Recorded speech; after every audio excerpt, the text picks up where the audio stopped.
Warning: the following video contains explicit language which may be offensive to some viewers or inappropriate for children. The content within this video is intended for mature audiences only. Are you ready?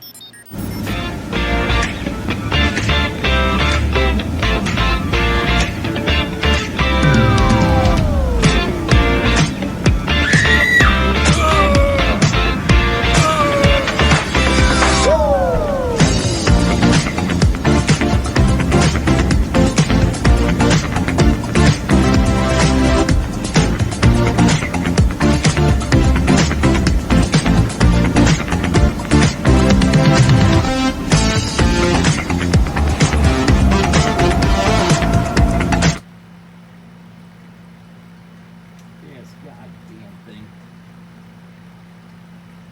Christ. Hey everybody, it's Jeff.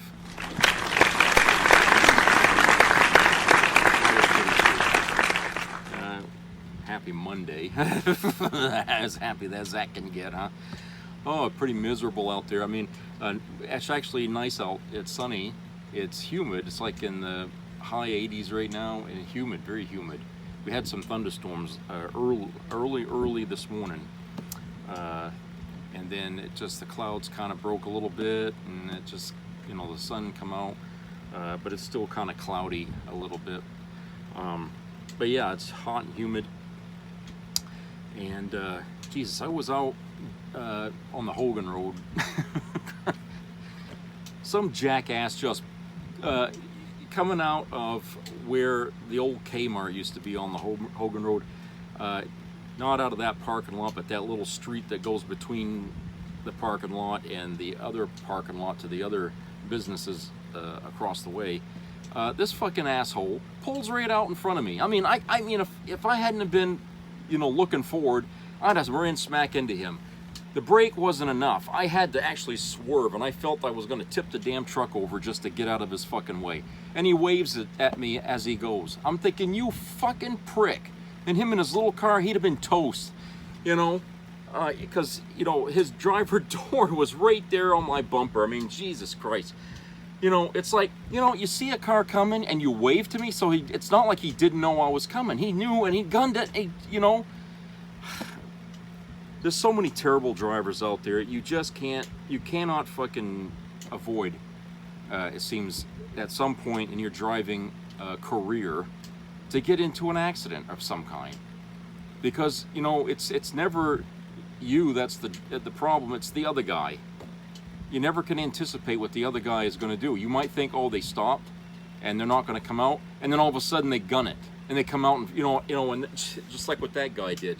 You think he's going to wait for me to go by? No, he didn't even know, he didn't see you coming, but he pulls out and he waves to me like, oh, thanks for letting me out.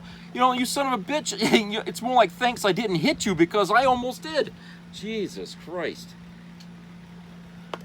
Oh God, you know, I just, it boggles your mind how some people learn to drive. I mean, must have got his license in a fucking raffle.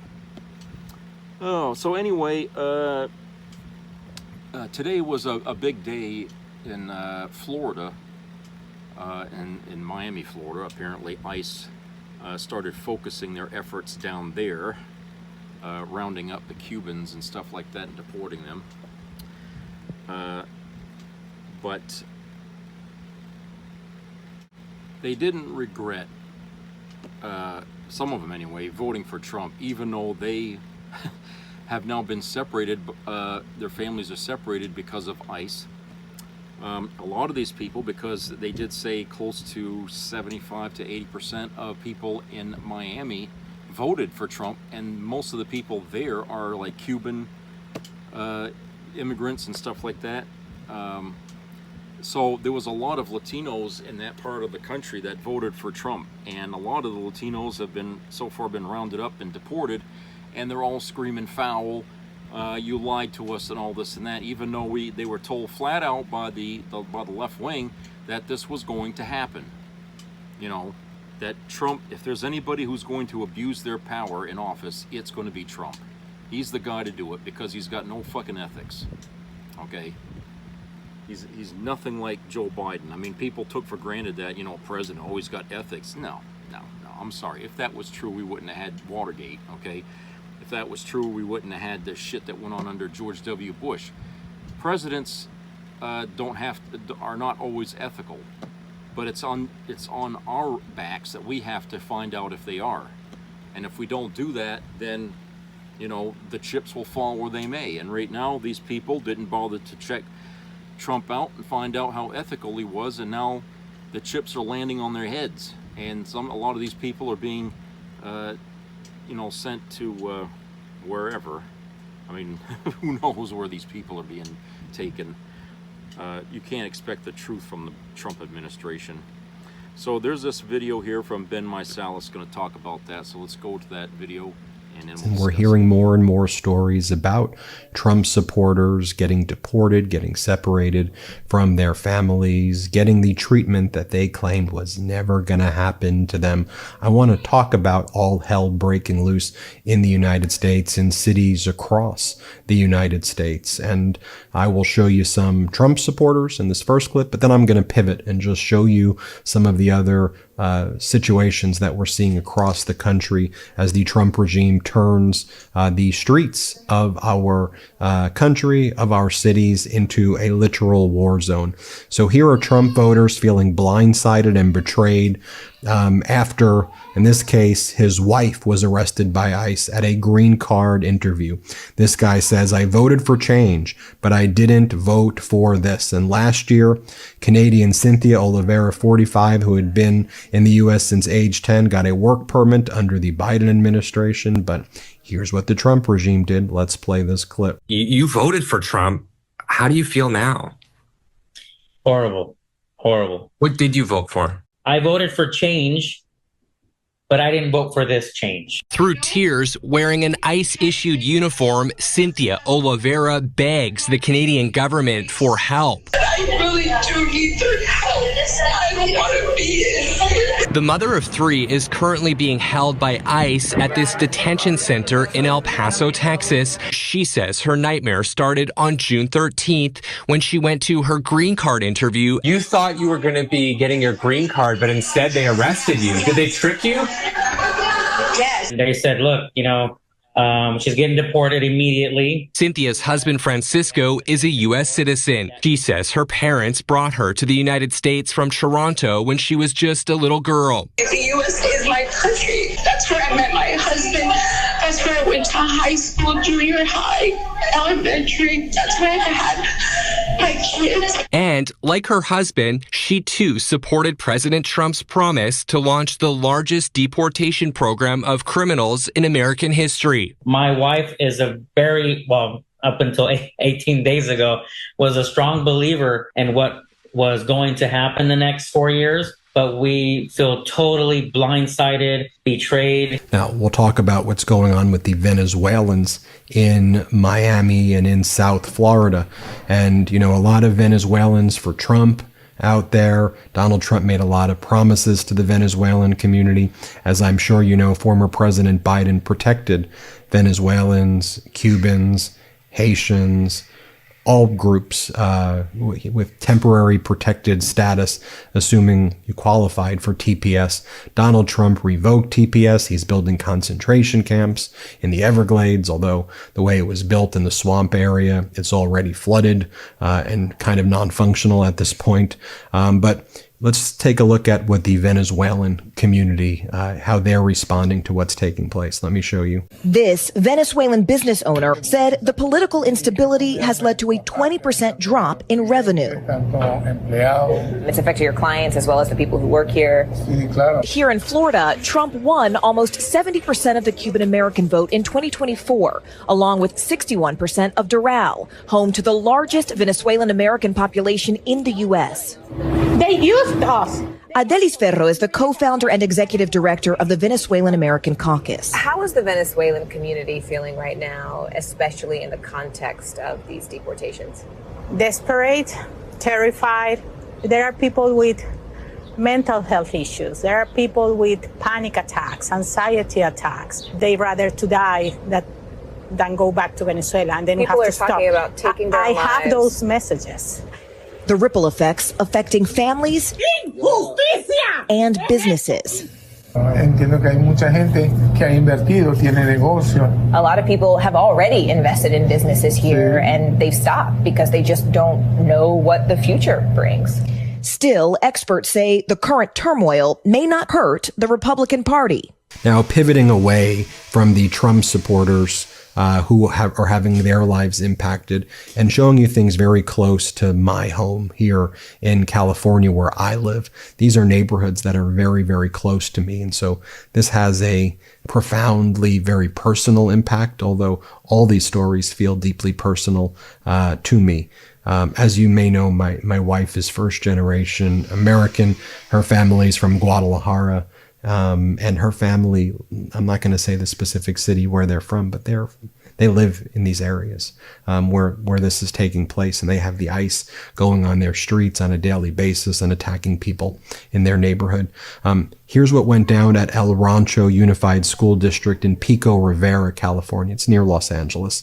And here, the ICE agents, they go to a school and they start urinating on the school. It's horrific stuff. You're not going to see them urinate, but I'll show you the story of what went down here. You need to watch this. Here, play this clip. Agents were seen trespassing on school grounds. Surveillance video from the morning of June 17th shows 8 to 10 marked and unmarked vehicles entering the back parking lot of Ruben Salazar High School in Pico Rivera, allegedly without permission. At no time was a legal or legitimate reason offered or provided as to why ICE agents entered and remained on the school grounds, nor did they provide any judicial warrants. They say what's most disturbing is that some of the agents were caught in the act, urinating on campus right next to a playground. Video appears to show uniformed agents taking turns to relieve themselves near a storage container around 9 in the morning.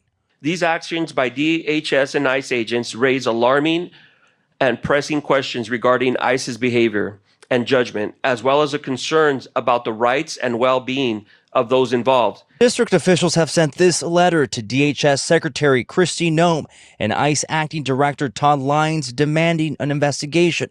While the high school was not in session, preschool students at the nearby elementary could have bared witness to the distasteful sight. Any reasonable person of any profession entering Salazar where the ICE agents were urinating would clearly recognize the surroundings to be those of a school where minors are taught. The agents left once asked by school officials. It's unclear why they were there in the first place, but it could have served as a state. That same day, a raid took place at a nearby shopping center, where a now former Walmart employee, Adrian Martinez, is seen intervening to stop an undocumented janitor from being arrested. The confrontation led to the arrest of the 20-year-old U.S. citizen. Now here you'll see some of these ICE bounty hunters refusing to identify themselves. They won't even say where they're taking the people they're kidnapping. Hat tip to Christopher Webb for pointing out this clip. You'll see they're deliberately shuffling detainees from one facility to another so families can't find them. And so they miss their chance at legal counsel. This is in Anaheim, California. Let's play it. Start moving back. Start moving back, please. Where are they going? They're being, what's that? Where are they being detained? Get out! Get out! Property, bro. And everybody step back, please. Fuck that. Where the fuck are you taking them? Where are you taking them? Where are you guys taking them? Your father was a white man, motherfucker. Get the fuck out of here. That's my private property. You're not American. Get the fuck out. Get out of here. You're not American. Get out. Shame on all of you. Shame on all of you. You're not American. Hey, where are you guys taking them? Where do we go? Where are we taking them? Where are you guys taking them? Where are you guys taking them? Watch out. Where are you guys taking them? Where are you guys taking them? What fucking facility, dumbass? What facility? Detention center. Detention center. What fucking detention center? What protection center? Where's that? Give me the address. Oh, shame on your families. Shame on all of you. Now here's a story that just boggles the mind. You will see a MAGA mom detained by ICE but the husband remains a Trump supporter and he refuses to stop flying the Trump flag. And you'll see he says, there must be a good reason why my wife was taken away.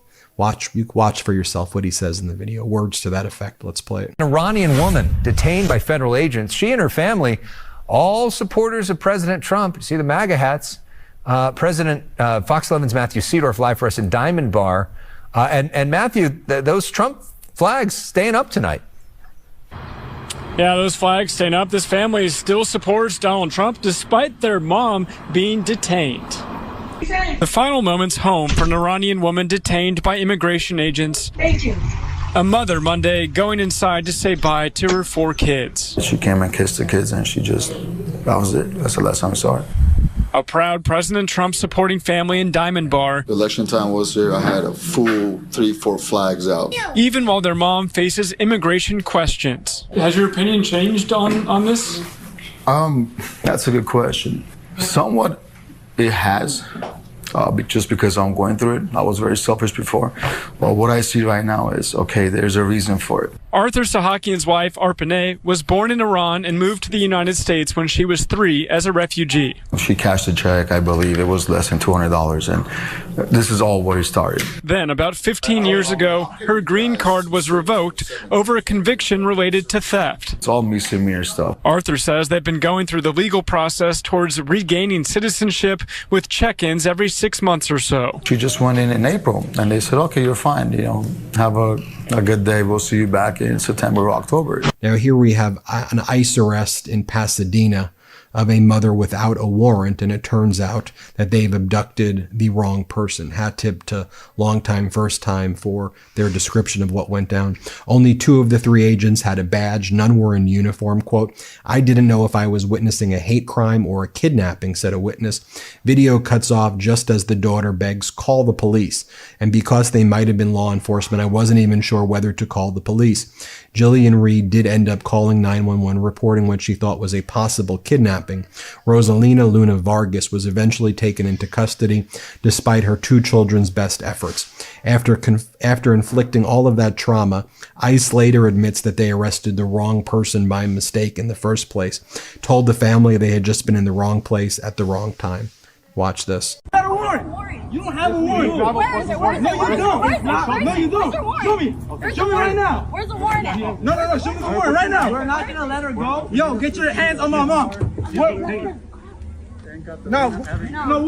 No, where's the warrant? No. Please. No, where's the warrant? Show me first. Yeah. Where's the warrant? Show me first. No. Come on, can you call the We have a right. Can you call the police? And this right here is a horrific story of a Virginia man who is sedated with drugs, he claims, loaded into an unmarked vehicle, and driven to an ICE facility and deported days later. The alleged bondsman rang the doorbell and asked misleading questions about their mother, and then forced the door open at gunpoint. They allege this was going on in Virginia. Let's watch this. Their relative has been deported after a man in plain clothes knocked on their door late at night to make an immigration arrest.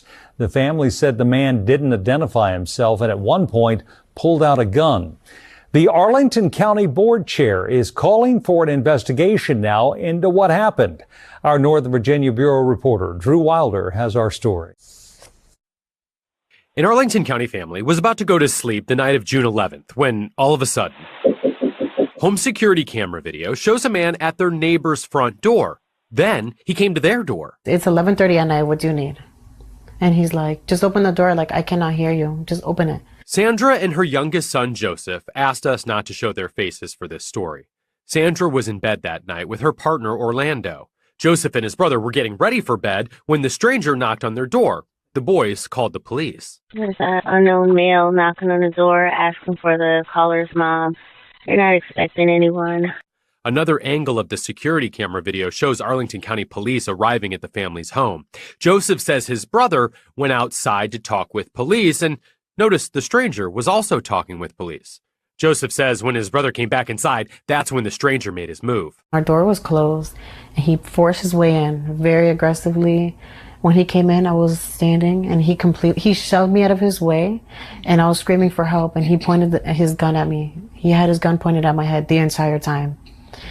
And the police were right behind him and I was screaming for help, like, please help. Like, in that moment, I thought, seriously, he was going to kill me. This moment in the security camera video shows what appears to be that moment. Inaudible shouting and police rushing in. In the audio, we can hear someone say, Then he ran over here with his gun out. Sandra and Orlando were still inside of their bedroom, but Sandra says the man broke the bedroom door on his way in to find them. Once he went in the room, he threw me on the bed, and then he threw Orlando on the bed and asked for ID. Video then shows what appears to be the stranger escorting Orlando out of the home in handcuffs. He never gave any kind of identification, no name, no nothing, no warrant, absolutely nothing. Having the police there, I would have expected some kind of help, but... Then they learned who this stranger was. You might be assuming he was an ICE agent, but the family says no. They learned he's a bondsman. Family members say the bondsman showed them this document titled Notice to Obligor to Deliver Alien after he made the arrest. The header at the top of the document reads Department of Homeland Security and U.S. Immigration and Customs Enforcement. I felt hopeless. The family says Orlando had been in the U.S. for 20 years working as a general contractor. After his arrest, the family says Orlando would later tell them that the bondsman drove him around in his car for hours, presumably waiting for the ICE office in Chantilly to open up. The family says Orlando was only held at Chantilly briefly. Then he was moved to Farmville. Then he was moved again. Night, he called me. He said, I'm on my way to Louisiana. And I asked him, why Louisiana? He said, that's where they're taking me. Shortly after arriving in Louisiana, the family says Orlando was deported to Honduras. That was before the family could ever make contact with the... Horrible stuff. And I want to just give a shout out also to all the local reporting there. They need a good hat tip for the great work that they're doing. Local reporting, I think, is really stepping up. And if we're able to highlight the great work of local reporters here on the Midas Touch Network, I'm really happy to do that. Thanks for watching. Hit subscribe. Let's get to 6 million. Okay, so you know, those ICE agents that was taking a piss here out on the fucking playground, school playground, okay. Does that sound like people, professional people? Would police officers do that in that position? Doesn't that add to the fucking argument that I made weeks ago about how these ICE agents, some of them may not even be trained, they're just appointed to be agents because they ain't got enough of them, so they just say, okay, well you're going to be, you know, made into a ICE agent for however long we need you. Okay, you're deputized, and so these people come from all walks of life. Some of them might even be members of the militia. Okay, some of them might even be criminals. Some of them are even bounty hunters, okay? So ICE agents is a big title for a lot of small people, in my opinion. They think there's something. Oh, I got a badge. I can carry a gun. Yeah, if you're so proud of that, then why do you hide your face? Why can't you be proud to wear whatever it is you're wearing and carrying your gun with your mask off, like any other person in the military or any other person in the police force? None of those people have to hide their faces because what they know they're doing according to the law. But you guys, you know you're not doing right. You know it. You fucking know it. But you don't care. And I imagine that a lot of you people that were selected to do this job probably don't have too many qualms about right and wrong. Okay, as long as they give you plenty of fucking money to do it, you'll do anything, right? That's what I'm coming to. So for the right amount of money, these fucking people here can be bought, can be persuaded to just follow the leader, you know? And I bet some of these people, if they could get away with it, would just shoot people on sight. The minute people come up with their cell phones and their cameras and they start recording and asking them, where are you fucking taking them? I bet a lot of these guys wish they could just take that gun and shoot the guy. Okay? That's coming. Believe me, that's going to happen. One of these fucking guys, because they're not professional, they're going to lose their cool, they're going to shoot a guy. They already shot at a reporter with a rubber bullet, okay, just for the hell of it. So you know that the opportunity exists amongst these people here to get carried away with themselves and to overreact, or just simply, you know, forget themselves and think that, you know, they can do these things. It happens everywhere, even in war. Sometimes soldiers will get carried away with themselves and they feel like they're the king of the world. They'll do whatever the hell they want, okay? So for some people, they can't handle that. They can't handle that kind of power given to them, you know, in the form of a gun. But you do that to these ICE agents. I mean, the thing that they point at a gun at somebody's head, you know, cops don't even do that, okay? If they're coming to get you and you're not armed, they're not going to go for the gun right off, okay?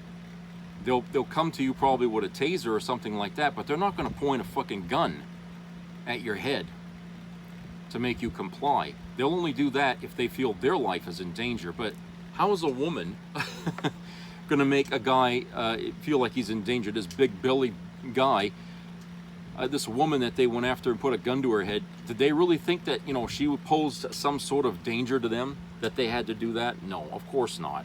That was a knee-jerk reaction because they feel like they're Clint Eastwood, you know, or something like that, or, you know, Arnold Schwarzenegger with a gun. Okay, this is, you know, my generation out there living their 80s heydays, okay, and pretending that they're in a movie like Lethal Weapon or something like that. That's what's going on, okay? That's what these fucking people are doing here. They're living out their fantasy by being an ICE agent.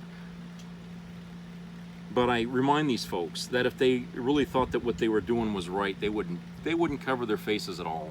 They wouldn't. They just wouldn't, you know. So anyway, like I said, they're going through the state of Florida, and of course DeSantis doesn't give a shit, right? He's happily letting Trump rape his state there with ICE agents, and you got people that have mixed feelings about what's happening there. You got some people that are really upset and scared shitless about what's happening, and then you got other people on the other side clapping and applauding that it's happening. Even seeing what's happening to little kids being separated from their families and stuff like that because they're being deported. They don't care. MAGA doesn't care. And that, you know, and again, the fact that they call themselves Christian is a fucking slap in the face of Jesus, is basically what that is. You're pissing on Jesus. When you're pissing on that fucking playground, you're pissing on Jesus. Okay?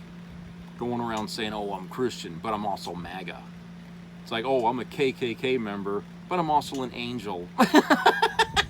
Okay? That's what it is. These people are fucking two-faced. They are two-faced, and they have no fucking principles. They have no ethics. They don't believe in anything. Okay? They're not patriots. These are hired thugs. They're no more patriotic than the average mob boss out on the fucking street. These folks are bought and paid for by Donald Trump, you know, and they're out there doing whatever. If he tells these people, you're free to shoot on sight, believe me, they will do it. They will fucking do it. If Trump all of a sudden decides that's it, these ICE agents can kill people on sight. If they get, you know, if somebody, you know, irritates them, blow them away. That's coming next. That is coming next, probably before the end of the year. The ICE agents are going to be out there shooting people. And that'll be like the last step to these folks being nothing more than the brown shirts of Adolf Hitler. Okay? And that's kind of what Trump is aiming for here. He wants ICE to be turned into his private little army of sycophants and beer bellies and stuff. And he wants these folks out there, you know, kicking ass and just rounding people up and separating them, you know, from their families. So if Republicans ever expect to regain the support of foreigner, you know, the Latinos in this country, which is never going to happen now, not after this. If the Republicans ever hope to regain that voting base that they had, okay, they're going to have to come back and undo everything I mean, they're going to have to fight Trump right alongside the Democrats. They're going to have to hold him accountable for the illegal actions that he's letting ICE take. He's going to have to do that. They're going to have to take him and hang him with all the rest of the people in his administration to show that, you know, they are not supporting what Trump's doing. But the fact that they are not doing anything and not saying anything is really telling. And it really is going to sour the minds of any conservative out there, not MAGA, but any conservative out there that votes Republican, to not vote or simply vote Democrat. So in any election from here on out, they're going to be looking at huge losses here. And you know, like I said, this area in Miami, I mean, Florida is an important state for the Republicans. Okay, everybody wants to get Florida when it's in the election because all the electoral votes they get. Okay, but now even DeSantis's ass is on the line because he's letting this shit happen in his state. So there's going to be some big change coming, I think, in the elections to come, where people are just waiting for the moment to strike. People are waiting right now, and the polling data across the country is showing that the anger towards the right wing is growing by big leaps and bounds. Okay, it's getting bad. Okay, wherever ICE is working, their actions are actually hurting the Republican Party. Okay, their actions are actually hurting their chances of regaining or keeping their seats. It's going to be very, very unlikely that they're going to hold on to both houses in the midterms. Very unlikely. Trump is going to have to do a whole lot of fucking appeasing and kissing ass to this country in order to get that back. But I don't see him doing it. He's a guy that never admits when he's wrong. He's a guy that loves to make mistakes. He's the guy that likes to hide the truth. Just like the other day there when, yesterday when the FBI come out and said, oh, well, the list of names, that Trump's names was supposed to be in, we found out he's innocent. Okay, his name ain't in it. Really. That's not what Pam Bondi said here just a few weeks ago. Okay, that's not what she said. They have the list. Now they're saying they ain't got the list. So who's lying? Pam Bondi or the FBI? Both agencies under the control of Trump, but now everybody's is really trying to erase all this crap, which only means that Trump's name figures prominently in that list. Okay. That's just as much an admission of guilt as anything else that you're ever going to hear from him. Yeah, him and I could tell you that him and Epstein were fucking butt buddies. I mean, they were. I mean, these two clowns were into everything. That was hateful, evil, whatever you want to call it.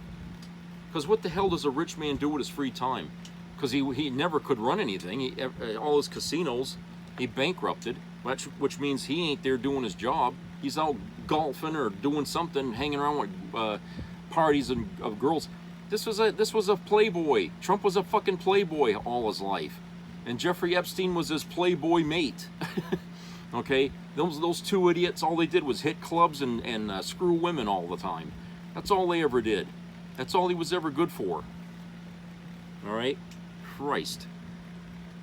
To figure out all the women that he picked up would be an impossible task. He's probably got them all over the world, for Christ's sake. But this is who we got as a president. He doesn't care, okay? He doesn't fucking care about anything, really. I mean, I was driving today, coming back, and I was thinking, that's a guy who never once in his life ever had to worry for even a second about, am I going to have food tomorrow, or am I going to need this, or am I going to need that? He's always had plenty of money to make sure that he gets everything his little heart desires. His whole life was like that. Imagine. I mean, maybe it's not easy for you to imagine, but just imagine from birth to being 79 years old, your whole 79 years of your life, you've never had to worry about where your meals were coming from. You always knew you were going to get fed. You always knew you'd have a place to live. You always knew you could buy anything you want. You got plenty of money. Doesn't matter what it is. Okay? You always knew you could start a business and it failed, but you still have more money. It won't matter. You never had any worries. Can you imagine that?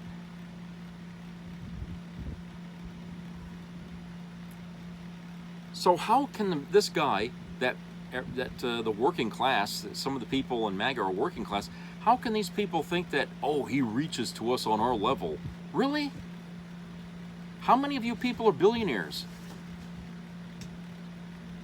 You can't even understand his level, let alone him understanding yours, and yet you thought he was the guy for you. You thought he was the guy that was going to do you good. And the first thing he did when he got in there was turn on everybody. You thought you knew him, but you didn't. You didn't. There was people out there that knew him better than you thought. Like his own niece, Mary Trump. Every day on the internet talking about Trump and his shit, okay? Wrote a damn book about her family. Okay? Pretty dysfunctional family, by the way, but of course a lot of families are. But when you're wealthy, like he was, and his family's dysfunctional, the depths of depravity, as they call it, are boundless. Okay, the things that they do. There's a lot of shit in that family that hasn't really saw the light of day, but only in that book. But if it ever got investigated, it would probably knock the socks off you. But this guy is not somebody that could possibly represent this country because he's lived outside the box of what it is to be an American for so long. It's like a fish out of water. He can't relate to us. And none of us can relate to him. He puts on a front for us when he talks to us in the rallies, on TV. He puts on a fucking front, a mask, if you will, when he's talking to the American public. But that's not really who he is. Okay? That's not really who he is. He's detached from himself when he's around ordinary people, but when he's around other folks that are like him, ooh, boy, do we find out some real, some things about him then. We get to see a whole different side to this guy when he's hanging around people of his own peers, okay? Then you get to see what this guy's really like.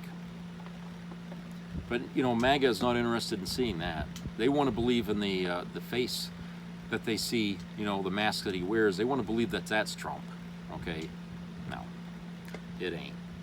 And the people in Miami that are being deported, they're finding that out the hard way.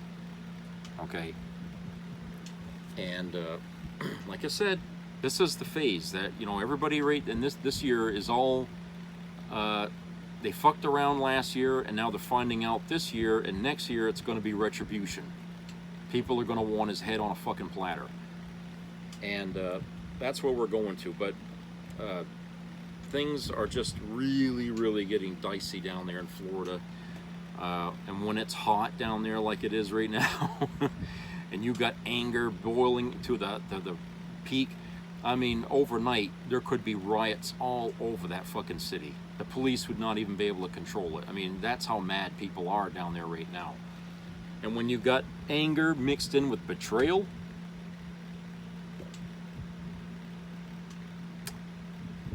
good luck, Miami, because I'll tell you right now, that's a bad mixture.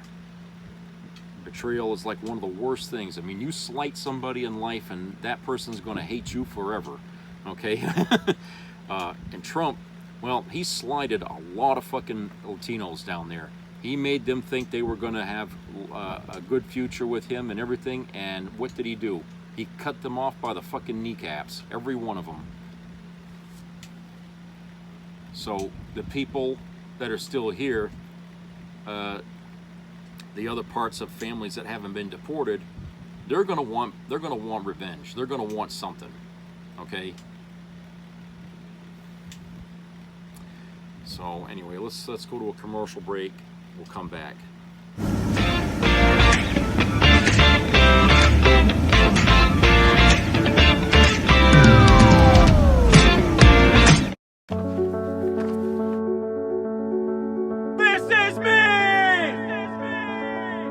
I'm Alex Curtis. I'm a lobsterman in Maine, and this is me. I'm Roxy Sugar, and this is me.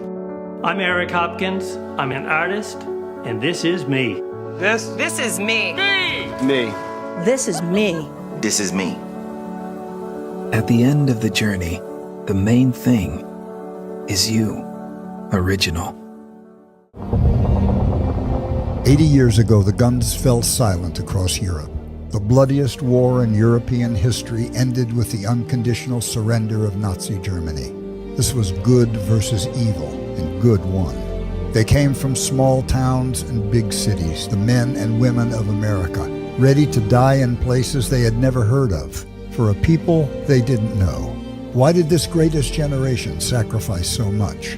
Because they understood that freedom is fragile. They believed every human life had dignity. What would these heroes think of what Donald Trump is trying to do to America? Arresting judges, the breakdown of rule of law, a powerful state that disappears its own citizens with no due process, an angry leader who thinks he's all-powerful.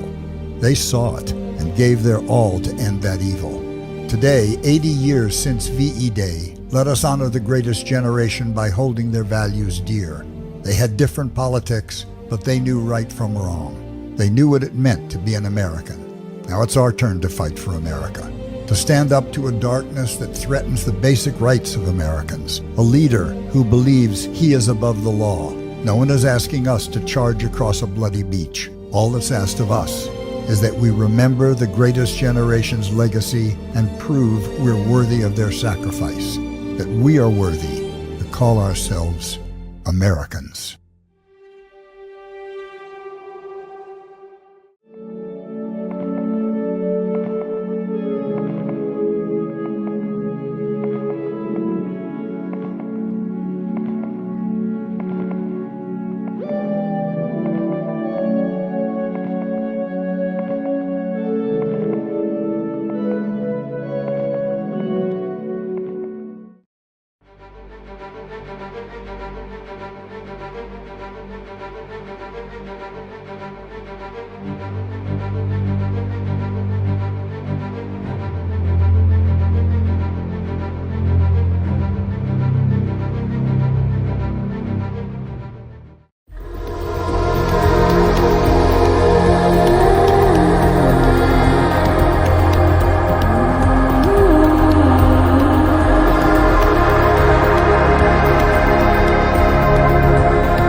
Stephen Miller designed it. Donald Trump demanded it. Kristi Noem and Holman ordered you to do it. Illegal deportations, mass raids, rounding up people who are here legally, arresting citizens, family separations, snatching students off the street for tweeting, detention without hearings, shipping them to foreign prisons, deportations defying court orders. When government agents like you abuse your power, when you trample civil and constitutional rights, you can be held personally liable in civil court. You can lose everything, and Trump can't pardon you. That includes ICE, that includes CBP, contractors, DOJ, even the White House. Yep, every last Trump official pulling the strings. Even, well, especially the lawyers. If you think you're safe behind badges and titles, you're wrong. You do a hard, dangerous job. You're vital to our security. But what they have you doing now isn't law enforcement. It's just lawless, and you'll pay the price for following illegal orders.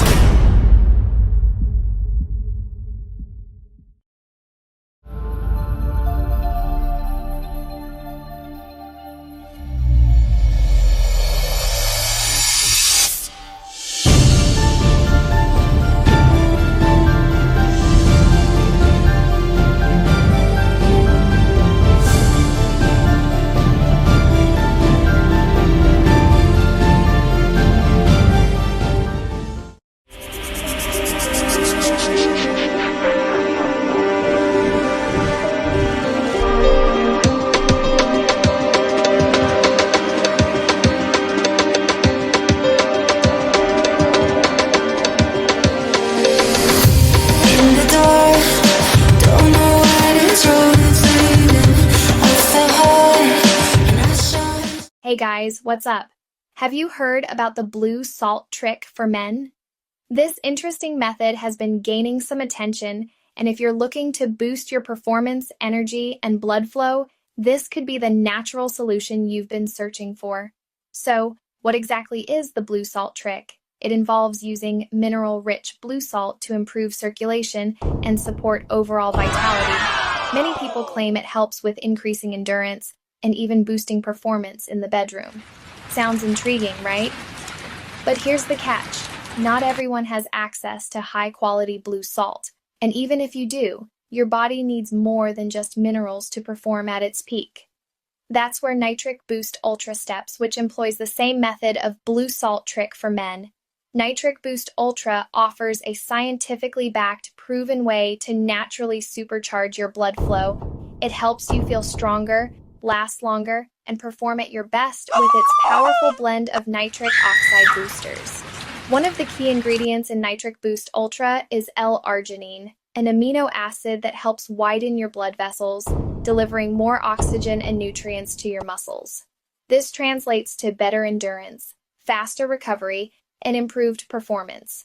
It also includes L-citrulline, which works in tandem with L-arginine to maximize blood flow and stamina. But that's not all. Nitric Boost Ultra also contains essential vitamins and natural plant extracts to help your body maintain peak performance without any harmful chemicals or stimulants. No side effects, no jitters, just pure natural energy and strength.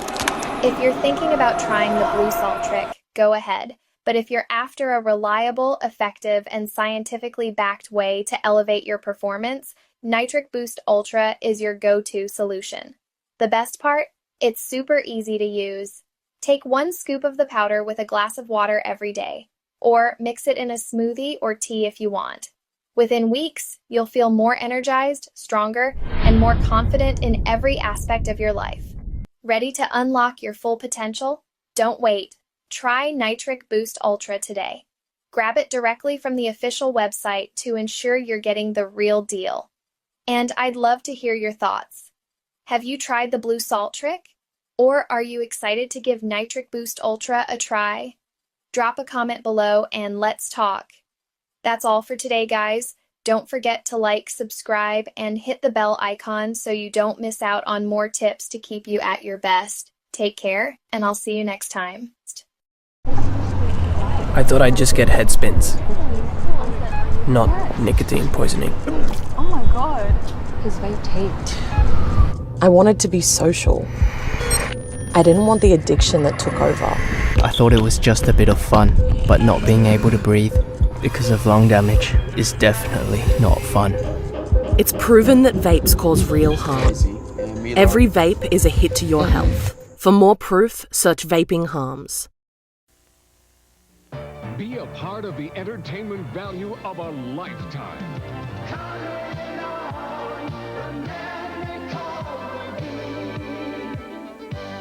I loved it.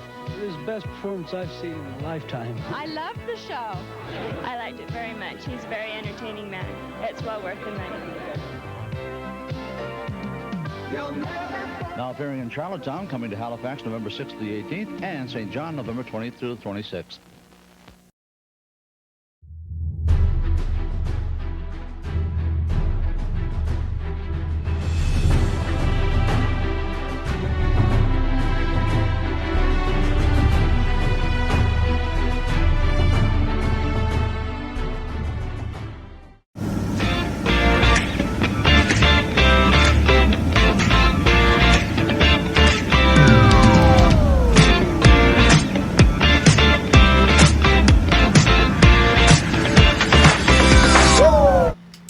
Welcome back, everybody.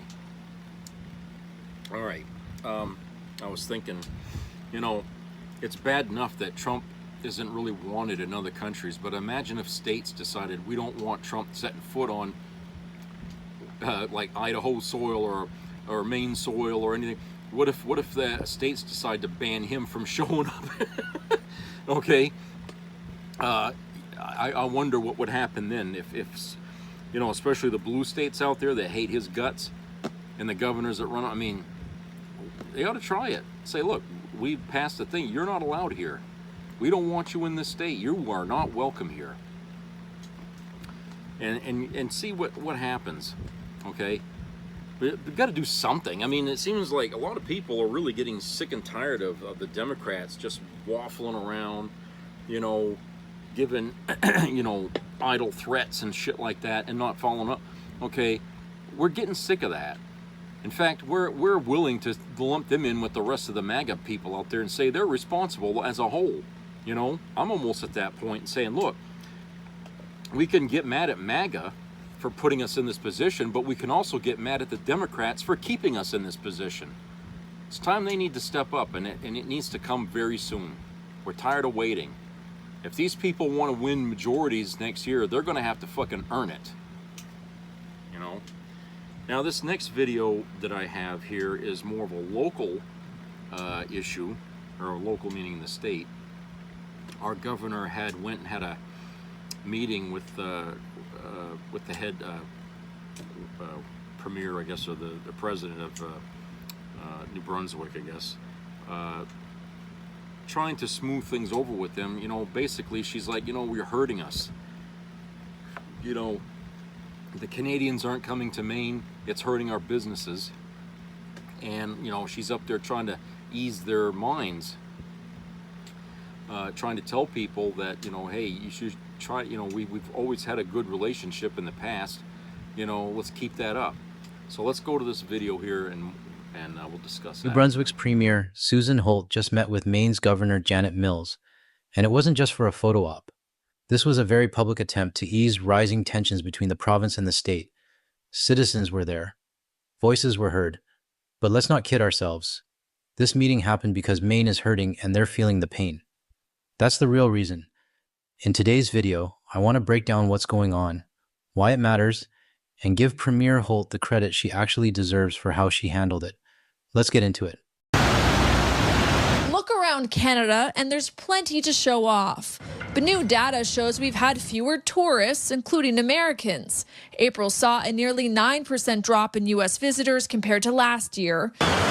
Stateside, it's worse. The number of Canadians returning from the U.S. dropped by 29% year over year as Canadians lean into more overseas travel. International travel is rerouted, if I may say, in some other direction, away from the United States. This is 100% true, and the comments in my videos prove it. Canadians are canceling U.S. trips and heading to the Dominican Republic, Cuba, Japan, Thailand, Europe, even Australia and New Zealand. There's a lot more countries to add to the list as well. And Canadians, we're spending big. I've seen comments mentioning 10K, 20K, even 40K family vacations. That's real money the US isn't getting anymore. And to the guy who scoffed at Canadians spending that much, let's go again. Drop a comment with where you're going and how much you're not spending in the US. I'll start. Australia and Belgium next year for me and my wife. Around $12,000.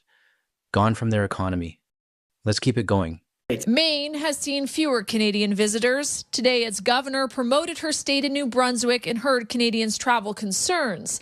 Like David Dennis, who goes to Maine each year, but this year his wife, who's originally from Venezuela, didn't want to. Her fellow countrymen had been targeted for deportation, and her comments were, I'm not going to the States this year. Governor Janet Mills insists her state is safe to visit. Enjoy our ski slopes, our trails, our villages, our beaches. You can do that safely. All right, Governor Mills, I've got a few issues with what you said. You claim Canadians can visit Maine and do all that stuff safely. Sure, you've got beaches and trails, though I'd argue ours are better. But how exactly are you guaranteeing safety for Canadians? Because Maine is still part of the US, which means ICE, CBP, and all the baggage that comes with it. Crossing the border isn't just about tourism anymore. It's about whether or not we're going to be hassled, searched, or interrogated on the way in. And yes, I know Maine leans Democratic. And you're a Democrat. But your state isn't a MAGA-free zone. If I pull up my trusty ChatGPT numbers, there's still a sizable chunk of Orange Guy supporters in Maine. And let's be real, they're the ones shouting, "Go home, Canada," and making tourists feel like they're not welcome. This is not just my random Canadian opinion. Premier Holt also states the safety issue too. But even before the governor heard from the audience, New Brunswick's premier weighed in. Lots of people don't feel safe in the U.S. right now, and for good reason. And so until that changes, I think the climate for visitors will continue to be difficult. Despite a drop in travel between Canada and the U.S., Americans and Canadians still make up the bulk of international travelers for both countries. This tourism operator in Halifax has seen an uptick in bookings from Americans arriving by cruise, plus a spike in interest from Canadians. Canadians are traveling within Canada like we've never seen before. It's really, really impressive. Canada has also seen fewer overseas visitors, largely from Asia, while getting a bump in interest from Europe. One expert points out how just like we expect to see more Canadians travel within this country, the same might be true for other countries. We're seeing a bump, not just in domestic travel, but from Europe too. So to our European viewers, thank you. A lot of you are choosing Canada over the US right now, and just know, we're doing the same for you. Same goes for our friends in Australia and New Zealand. The support goes both ways. Now, let me be clear. I don't hate Governor Janet Mills. She's in a tough spot, just like every other American who didn't vote for the orange idiot. But I also think her efforts might be wasted. Canadians who care about our sovereignty? We've already made up our minds. And in the next clip, Governor Mills says her hands are tied, that Trump's return has made things out of her control. That statement from her made me raise some eyebrows. Let's check it out. I'm honored to join this conversation, and it's something that came out of our meeting in Boston a week and a half ago, a little over a week ago, where Governor Maura Healey and I and other New England and New York governors invited the premiers of the Atlantic provinces to a summit to talk about how we can get over some of the barriers or get through some difficult times and remain the best of friends, of course. And you know that Canada is Maine's closest and most important trading partner. So we are very concerned about the current status of tariffs, among other things. We share a 611-mile-long border with multiple boarding crossings, I think 13 border crossings, 11 bridges, and binational communities. This is unique, Maine and New Brunswick and Quebec. The binational communities we share, Calais and St. Stephen, Holton, Woodstock, Madawaska, Edmundston, they're so closely tied together. It's almost like there's no border there at all. Oh, there's definitely a border now. It used to be easy. Quick chats, wave-throughs, no stress. But that's gone. Now Canadians have to think twice before crossing, worried about saying the wrong thing, looking too nervous, or having anything a CBP guard decides to flag. And it's not just what you say, it's what's on your phone. One photo, one opinion, one post that doesn't align with the orange guy's agenda, and that could be enough to get pulled into secondary. Like this photo right here. I'll be doing a full video on that soon, so stay tuned. But Governor Mills, with all due respect, there is a border now, a very real one. And everything you're saying, that belongs to a version of the past that no longer exists. In fact, our border is longer with Canada than our border with the rest of the United States because we only border on one state, and that's New Hampshire.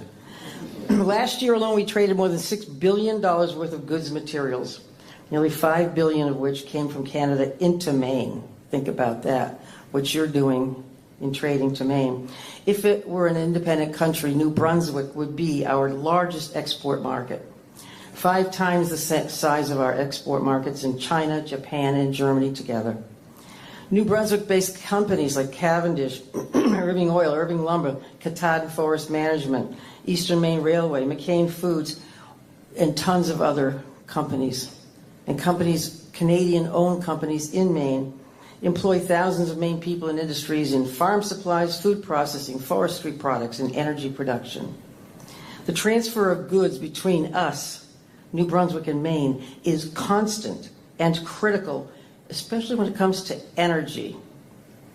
Maine imports 90% of our propane and 80% of our heating oil and gasoline from Canada. Now, Maine has the oldest housing stock in the nation, too, so think about it. More than 50% of our homes are heated with oil. Where does that oil come from? New Brunswick. Electricity flows both ways, in both directions over our border, to and from New Brunswick. 800,000 Canadians visited Maine last year, half of them from New Brunswick. We are both partners to the International Emergency Management Assistance Compact. We help each other in hard times when there's a natural disaster or some other emergency.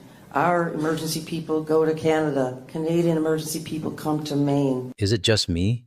Or does this sound like a sales pitch? Because everything you just mentioned, that's the past. Canadians aren't asking what it used to be like. We want to know what you're going to do now, and in the future. But based on this next clip, it feels like you, and maybe the whole Democratic Party, are just going to sit back and let it all play out while your country destroys itself. Let's hear it. So I'm here today to talk to you and listen to you about how we can improve relations despite some obstacles coming from powers that are outside our control, and how we can continue the deep, abiding cultural, economic, financial relationships that are so important to all of us. I'm sorry, Governor, but this just doesn't cut it. When you say despite obstacles from powers outside our control, two things become crystal clear. First, it sounds like you and your party have given up. There's zero pushback. U.S. citizens are protesting harder than the Democrats. Just look at the No Kings movement. Second, instead of confronting the problem, you're turning to Canadians, hoping we'll fix your economic mess by spending our money at your beaches and restaurants. It's been 5 months, and let's be real, it's not getting any better. So what should you be doing? Show Canadians that you and the Democratic governors are willing to fight, not just for your own struggling businesses, but for us too. Show us this isn't just about our wallets. Show us that Canada actually matters to you, not just our tourist dollars. Because unless we see that, you can recite all the feel-good history you want about our close relationship, and it won't mean a damn thing. But what do I know? I'm just a regular Canadian from the West Coast with a small YouTube channel. Now, to be fair, I do appreciate Governor Mills' effort, but it's effort pointed in the wrong direction. If you agree with this, let me know in the comments. And if you think I'm totally off the rails, I want to hear that too. And hey, if this message resonates, hit the like button, subscribe, and share it with friends or family who might need to hear it. That's it for today.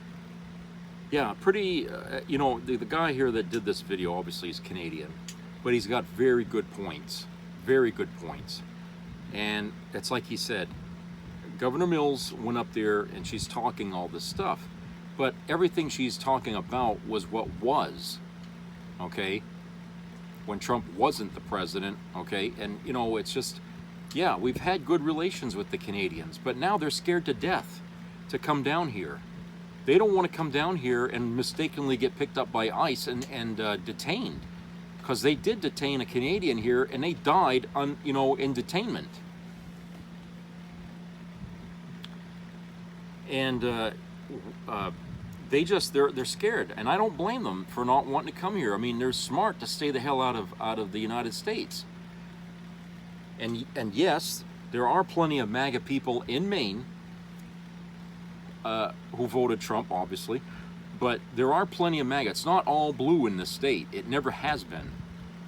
You know, I'd like to God to hear that. Maine may seem like it's Democrat because we have Governor Mills as the governor, but we've also had Republican governors, and we also got Republicans who keep Senator Collins in her fucking seat, you know, year after year after year, okay? So our state is more purple than it is red or blue, but it's always been in the middle. So it's not really a Democrat stronghold. In fact, one of our electoral votes went to Donald Trump in the election last year, okay? But yeah, Mills, I mean, I understand, they understand, everybody understands why she went there, okay? But at the same time, like the guy in the video said, her energy and her words should have went to Washington, D.C., because that's where the problem lies. It's not with Canada. Canada's not doing anything wrong. They're simply reacting to what we're doing here in the States. But if Mills has an issue with Canadians not coming here, she needs to take her energy, her anger and all that to Washington, D.C. and join with her colleagues to rebuke Trump and to tell him that this shit needs to stop, because you're scaring everybody, not just in the States, but outside. The bordering countries are scared of what's happening here. They're not going to come to this country. They're not going to spend their tourist dollars here.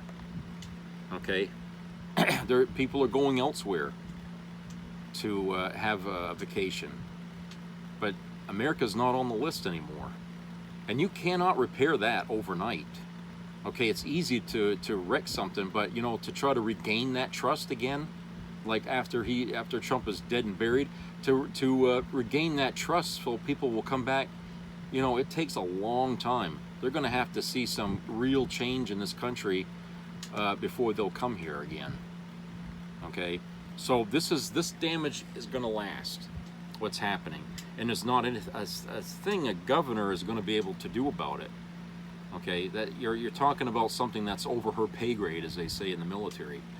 All right, this is a issue that sits on the doorstep of Donald Trump. It's his responsibility to mend fences with another country, not the governor's responsibility. Okay, unfortunately, you know, I mean, yeah, they don't hate Mills in Canada. They know, you know, that she had fought Trump in the courts and won. Okay, but this is beyond that. This is beyond that kind of a fight. This is about, you know, we're talking about trade and people coming down here to spend their money and stuff like that. This is a whole different kind of problem here that goes beyond Governor Mills, and it can't be solved on the governor's desk. So, and even, like I said, I can't remember her name now, but the leader up there in New Brunswick, even she said it, okay? I mean, you yourself, you're saying these are powers beyond your control. Right there in itself tells us there's nothing you can do, okay? Or at least you're telling us there's nothing you can do.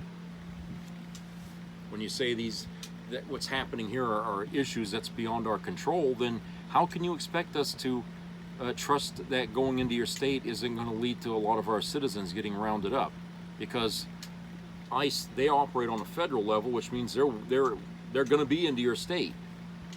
Okay, these ICE agents are going to be in Maine. They're going to be waiting. You know, you can't guarantee that these people aren't going to just all of a sudden pick these folks up. I mean, they've been working outside the bounds of the law all along. They don't care about, you know, if they got to show up for court. No, they wait for you at the courthouse. Okay, and when they see you, they go and they arrest you or pick you up, detain you, whatever. They don't wait for any fucking okay from anybody. They just do what they were asked to do. So, is Governor Mills going to tell ICE agents to, you know, stand down? They're not going to listen to her, because they get their orders right from the fucking orange bastard in the White House. She's got no authority over them. Okay?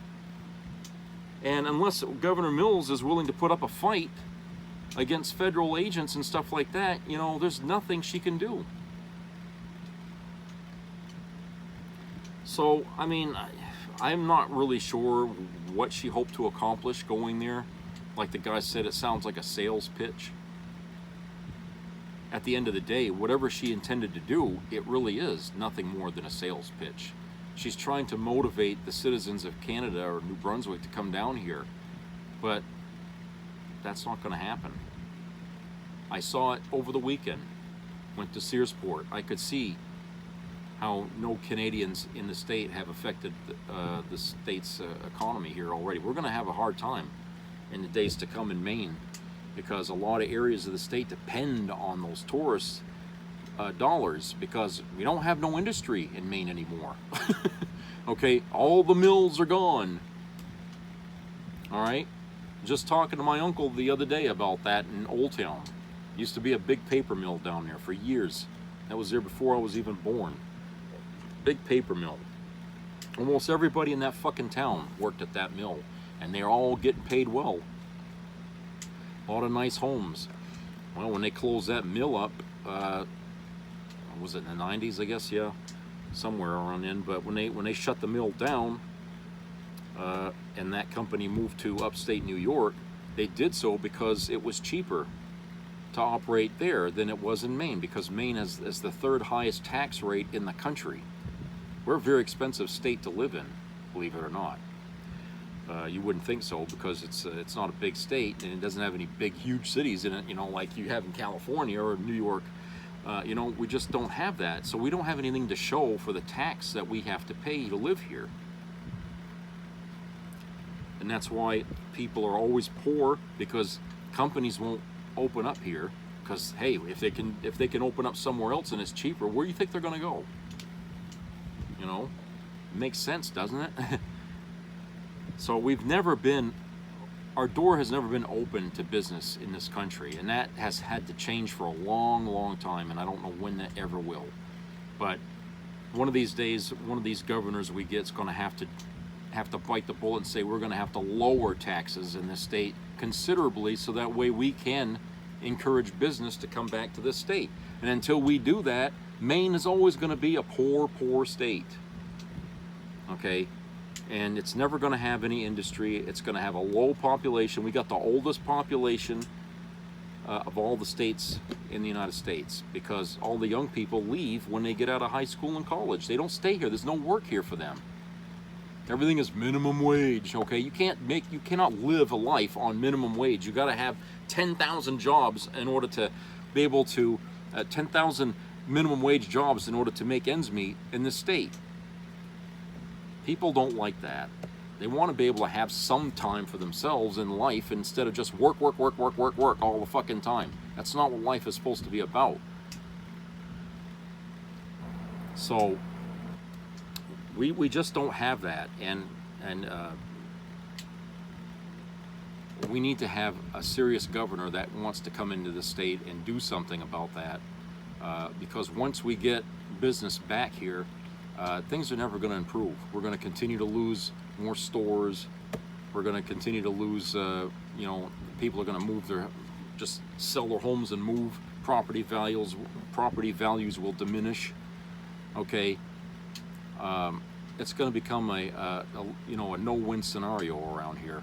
It already kind of is now, as it is. I mean, yeah, I know Governor Mills has done okay when we needed her, but she hasn't really done a whole lot of other stuff that needs to be done in the state yet. And I wish she could do something like that, but her time is coming to an end there as governor. So I don't know what the hell is going to happen, who's going to take her spot. But I hope it's somebody who can actually get things working in the state. Okay. But yeah, so like I said about the Canadians, who can blame them for not wanting to come down here? If the tables were reversed, Americans wouldn't want to go visit Canada if they were rounding up people that don't belong in their country. And the way we're treating the way ICE is treating the people that they're picking up and detaining is deplorable. Okay, slaves got treated better than that back in the slave days in this country, but these fuckers here, they take these people up and they, they treat them like crap, you know, and they beat on them and everything. So,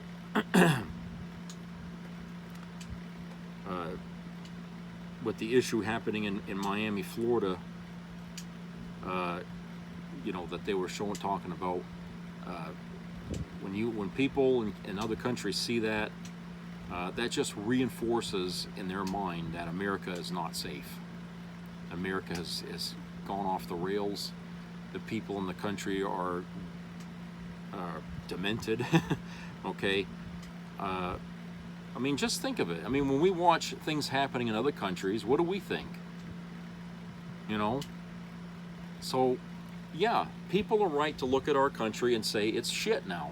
America is just a big pile of fucking cow dung.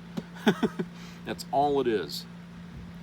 And we were doing well up until Election Day, and here we are 6 months later after the election, and just that short a time. I mean, if there's anybody who is capable of destroying something in a very quick way, Donald Trump is your man. He's the guy to do it. If you want somebody to wreck a nation, Donald Trump's the guy to do it. He can do it. Because destroying things is what he does best. That's the fucking thing about this guy, is he's the anti-Midas touch, okay? He is. If you want somebody to wreck everything, that's the guy to do it. He's never succeeded at anything that he ever put his fucking foot into. Not one fucking thing. Bankrupt 6 times. He's working on number 7, folks. Guess what he's going to bankrupt? The United States. That's his big goal. Number 7. He's going to bankrupt this country. If you think that's not going to impact your life, boy, do you need an education. Jesus Christ, you people are so blind. If you think bankrupting the United States is not going to affect your fucking financial life, you're fucking nuts. You are nuts.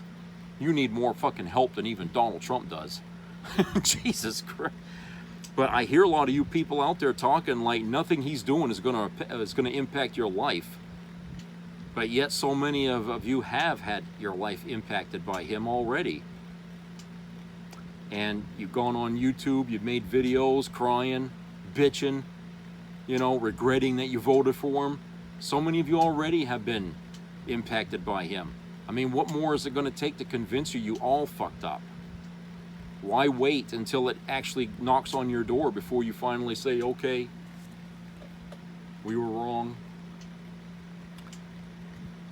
I mean, I'm not going to hold my breath and hear that from any of you. Okay? I'm not going to do it.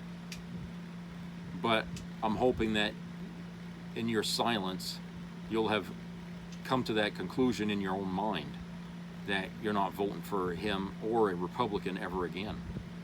And I don't care if I ever hear that you won't, but I'm just hoping that you will do that. You'll come to that on your own accord. Because there's certainly enough reason out there for people to think that they've been hoodwinked and that Trump used them. And, you know, that's just, that's life, I guess. I don't know why people want to live it that way. I really don't understand. I never understood why people need to learn things the hard way. Why is there such a need to try to abuse yourself? You know, don't you want to learn from past mistakes, not to repeat them? You know, but every day, people all over all walks of life, they keep doing the same or repeating the same mistakes over and over again. Okay, and they never learn that, you know, I need to stop doing that, or I need to, you know, change this. You know, they don't learn anything from it. And that's not what a human being is. We're supposed to, we have a memory for a reason. We have intelligence for a reason. We were given free choice for a reason. And so we have the means to be able to avoid these pitfalls, these fucking landmines that come up in life. Okay? You just have to educate yourself as you live on how to detect them and how to get around them. There's still a lot of us in this country that have a pretty good sense of direction about life and how to avoid these things. You know, not the whole country, but, you know, maybe half of the country still does. The other half, they haven't caught on to it yet. Okay, they're not on the same page as the rest of us, so they haven't learned yet or come to where we stand. They're still in the background, and you know, I like to say, you know, the rest of us are gonna have to wait for them to catch up. But the problem is they got very comfortable being in the background, you know, with their feet stuck in the mud. They don't want to come out, but we got to tell them it's better when you get out of that mud to be where we are. You just don't know it yet because you can't get out of it. But you got to try. You got to try to stop doing the same thing, beating yourself over the head all the time, and making your life miserable. You know, you got to think. You know, life is about making good choices, and that means you have to do the process of what's good for you. Okay. And what's in your interest. Certainly voting for a guy like Trump is not in anybody's interest. We tried to tell you that, but you didn't want to hear it. You know, he's got an agenda. We made it open to you. Read Project 2025. How many of you did it? Probably not many. You should have, but you didn't. You didn't do your homework. But if you had, you'd been prepared. At the very least, you would have known better than to vote for him. You know? I gotta tell you though, a guy like, Rush Limbaugh, he was very good at keeping people stuck in the mud. making them feel comfortable being stupid. Okay? And we had, what, how long was he on the air? 20 fucking years, I guess, or more? I don't know. It was a long fucking time, it seemed like. But he did that. A whole fucking generation he preached to on his radio every day. Okay? And a guy like that shouldn't have had that ability to do what he was doing. He had no other talent in his life except to run his mouth. The RNC would provide him with the talking points of the day, and he'd get right on it. Nothing that he ever told you on the radio was actually what he really believed or thought. It was all to sell the RNC's talking points. He made money from that. That's why he priced a radio station from hell in his fucking backyard. The guy was set for life forever, okay? They were paying him big money to do what he was doing. And a lot of you people, you grew up with that.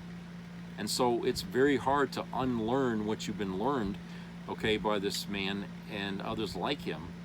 That's why you give people like Alex Jones and all that airtime, and you listen to them.